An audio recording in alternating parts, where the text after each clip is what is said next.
Bonjour messieurs dames, aujourd'hui je vais vous faire un petit tuto pour ceux qui débutent dans le flotte tube parce que c'est important, il y a plein de pièges, plein de choses à savoir. Et moi je peux en parler parce que ça m'est arrivé, c'est pour ça que je vous en parle. Pour les novices qui hésiteraient à apprendre un flotte tube, ce qui est intéressant dans le flotte tube, c'est qu'il faut avoir des renseignements au maximum et les vendeurs vous disent pas toujours les choses concrètes qu'il faut savoir. Alors moi je vais vous faire un petit tuto sur le matériel que j'ai pris par rapport à mon poids. En sachant que j'ai une hernie discale, c'est pour ça que je vous parle de ça, vous allez comprendre pourquoi j'ai pris ci ou j'ai pris ça. Moi je fais entre 105 et 110 kg. Ouais. Donc pour choisir un flotte tube, il ne faut pas prendre n'importe lequel, parce que si vous prenez des flotte tubes à 200 €, 300 €, ouais, 300 € ça va encore. Mais je vais vous présenter mon flotte tube qui est assez veine basse. Voilà. Alors ça c'est la version Zodiac. Hein. Donc je vous le conseille très fortement. Parce que les flotte tubes qui sont avec des chambres à air, ça se dégonfle sans arrêt, au bout d'un an elles sont foutues. Et les valves ne sont jamais en face du flotte tube. La différence entre, par exemple pour gonfler, c'est très pratique. Vous mettez votre pompe là-dedans, vous clipsez et vous pompez 10 fois et votre flotte tube, il est carrément gonflé en quelques minutes. Alors il faut savoir que moi j'ai pris la version aussi à une barre. Vous voyez, vous avez une barre au niveau du flotte tube, il y en a qui n'en ont pas. Sauf que quand vous n'avez pas la barre, le flotte tube a tendance à se refermer sur vous. Et surtout quand vous êtes un peu comme moi, entre 100 et 110 kg, sans emmerdant. Parce qu'il faut savoir que le flotte tube, il faut le prendre en fonction de son poids. Et puis de la façon dont il pêche, donc en lac, en rivière et tout ça. Et ce compromis avec ce Zodiac là, il fait tout, quoi. J'ai été en mer avec, j'ai été partout dans les lacs et tout ça. Et c'est pour ça que j'ai pris ce style de flotte tube, qui est très bien. Moi à l'époque je l'avais payé 500 €, maintenant vous le touchez peut-être à entre 380 et 400 €. Donc je vous le conseille fortement parce que, ou même au pire quand vous débutez en flotte tube, je vous conseille fortement aussi d'en louer un. Moi par exemple on a territoire pêche, mais il y en a d'autres à droite à gauche, moi c'est Besançon. Vous prenez, ça doit être 20 € la journée, je pense qu'il faut essayer. Parce que le problème qu'il y a, les novices, ils prennent souvent des flotte tubes à 100, 150 balles la Decathlon. C'est pas pour critiquer Decathlon, ils ont d'excellents produits, sauf que je trouve qu'en flotte tube, c'est pas le top de chez top. Donc essayez une journée en flotte tube et vous voyez un peu ce que ça dit. Et en principe, les gens qui vous louent ce genre de matériel par rapport à votre poids et ce que vous voulez, ils vous donneront la bonne description par rapport à ce que vous voulez. Autre chose, par contre, il faut savoir qu'en flotte tube, il y a plein de pièges. Il y a plein de pièges. Alors moi, pour le moment, je vais vous présenter le moteur. J'ai un moteur que j'ai acheté, c'est un Rhino WX18, 2 vitesses arrière, 2 vitesses avant. Bien entendu, vous voyez, hein, il bouge. Mais moi, je le mets en fixe et avec mes palmes, je dirige le flotte tube. Bon après, la batterie, le plus dur c'est la batterie, vous voyez, c'est une batterie, voilà, une petite batterie à recharge lente, bien entendu. Et avec un sac Decathlon, hein, bien entendu, à 20 €, c'est pas bien cher, c'est pas le plus onéreux.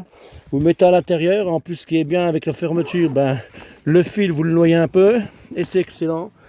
Et en plus, ça risque rien, c'est étanche. Ça, c'est absolument indispensable pour la batterie, parce que vous tenez bien que la batterie, eh ben, faut pas qu'elle prenne l'eau. Alors, pour la technique, là, j'ai acheté un support. Oui, je voulais vous dire pourquoi le Zodiac. Parce que quand vous voulez adapter un moteur comme celui-ci, vous allez mettre un support moteur. Et le support moteur, si vous voulez, il va se coller sur du Zodiac. Tandis que du tissu, c'est compliqué.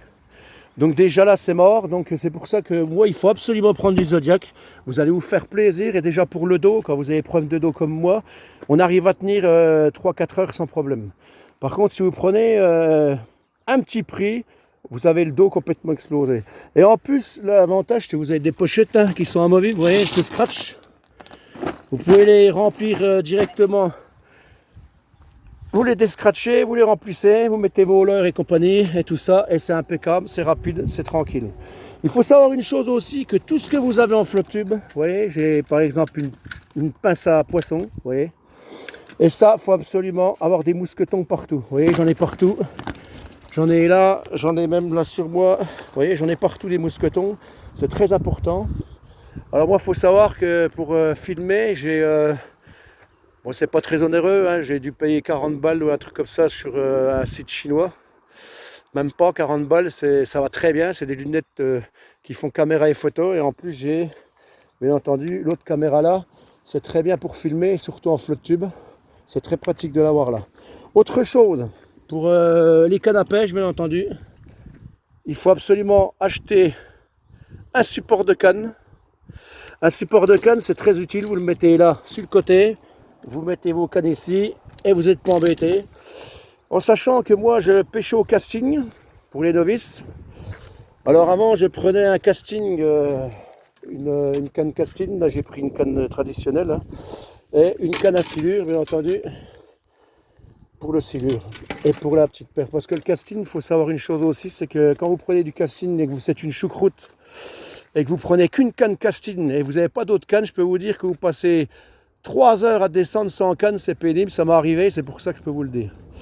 Par contre, aujourd'hui, j'ai mis voilà, j'ai mis une combinaison, vous voyez, une combinaison de plongée ou planche à voile comme vous voulez, c'est très bien. C'est très bien pour les temps qu'il fait, l'eau n'est pas trop froide, donc on peut y aller tranquillos.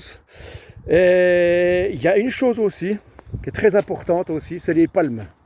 Pourquoi les palmes? Parce que le problème qu'il y a, la façon dont vous êtes habillé, vous pouvez être très bien habillé avec version comme je suis, version waders avec les bottes, et version basket ou version chaussures de plongée et compagnie. Il existe à Decathlon des très bonnes palmes, je vais vous les montrer. Ce sont des palmes adaptables sur tout genre de chaussures. Ça veut dire aussi bien les bottes, les baskets, que tout ce que je vous ai décrit avant. Vous voyez, vous le déboîtez sur le côté, vous le mettez directement sur les chaussures, c'est très pratique. Et croyez-moi que quand vous êtes novice, vous ne le savez peut-être pas, mais avec le temps, vous apercevez que c'est des choses très pratiques et vous galérez moins. C'est pour ça que souvent, quand les gens prennent des flottes tubes, qui sont un peu novices, il y a plein de pièges à savoir, il y a plein de trucs à contrer, il y a plein de choses à... Et ça vous fait des économies, bien entendu, parce que moi, j'ai pris des flottes tubes premier prix. Je les ai revendus à 50% moins cher, bien entendu, vu que c'était de la daube. Et on en revient au plus gros, et du coup, ça nous coûte plus cher, etc., etc. Pareil pour les cannes, pareil pour le moteur, pareil. Il faut vraiment que vous informiez sur tout ça, parce qu'il y a une perte d'argent quand vous êtes vraiment mal informé. Donc c'est pour ça que ce tuto, il sert à ça, pour vous indiquer un peu les pièges et tout ça, ce qui m'arrive à moi, en sachant que quand je vous dis en plus de, comment on appelle ça, excusez-moi, je suis en direct, tout ce que vous avez appareillage sur votre flotte tube, il faut tout attacher. Vous avez par exemple un téléphone, mettez-le dans un truc en plastique amphibie, là, machin, ça tombe dans l'eau, ça risque rien. En flotte tube, ça tombe très facilement dans l'eau. Un petit geste de travers, une canne ou quoi que ce soit, ça tombe et c'est foutu. Bon, alors j'espère que ce petit tuto, ça vous a indiqué quelques trucs hein, pour les novices. Et l'avantage du flotte tube aussi, vous voyez, le cadre actuellement où je suis. Hein. Vous voyez par exemple là-bas au fond, à pied, c'est inaccessible. Ok. Donc tous les plans de pêche là-bas sont très peu pêchés. C'est souvent pêché ici, bien entendu, parce qu'ils viennent à pied. Et là, je vais refaire un autre tuto parce que là, il y a des fosses à silure là-bas au bout derrière le pont. Et bien entendu, en flotte tube, c'est excellent. Vous voyez, j'ai mis quoi? J'ai mis un quart d'heure pour installer tout ça. Hein, contrairement à une barque. Il y a une mise à l'eau là si vous voulez, mais les mises à l'eau il n'y en a pas partout. Donc un flotte tube, l'avantage c'est que vous allez partout, à n'importe quel poste et des endroits inaccessibles. Et bien entendu vous êtes à ras de l'eau, et vous voyez la faune, c'est vraiment magnifique. Vous êtes vraiment au contact de la nature, c'est ce qui me plaît en flotte tube. Bon, j'espère vous avoir un peu aiguillé sur ce que j'avais. Ça a été un peu rapide hein, parce qu'il y a tellement de choses à voir. Et si vous en achetez un, plaisir à vous parce que c'est vraiment le top de chez top. Franchement, quand vous êtes initié à ça, vous prenez un réel plaisir. Allez, salut, n'hésitez pas à faire un like, hein, et puis un petit bonjour, etc., des petits commentaires. Et je vous remercie, à bientôt. Salut, dans prochaines aventures.